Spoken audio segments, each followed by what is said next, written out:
भाई माधवराव बागल मराठा नेते म्हणून घेतो, ते त्यांचं श्रेय त्यांना द्यायलाच हवं. पण संजय आलाट साहेबासारखे, आकाश पवारसारखे आंबेडकरी चळवळीत राबणारी जी माणसं आहेत अंकल सोनवणेंच्या मार्गदर्शनाखाली, तशी भाई माधवराव बागलांच्या सोबतीनं मारुती तातोबा मोरे, माता मोरे नावाचे मातंग सदग्रस्त हे सुद्धा त्या 11 जणांच्या समितीत होते.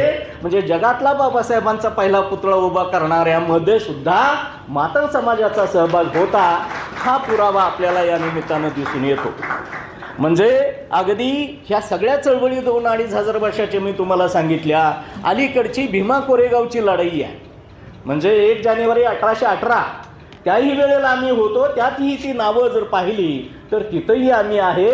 आणि आता अलीकडच्या काळात जे काही वादळ भीमा कोरेगावच्या निमित्तानं महाराष्ट्रात उभं झालं, त्याच्यामध्ये सुद्धा पूजा सकट नावाची मातंग मुलगी त्याच्यात आहे, सहभागी आहे. तिचा शेवट झाला, परंतु भीमा कोरेगावच्या लढाईत तीही मुलगी आमची मातंग भगिनी पूजा सकट नावाची तिथं होती.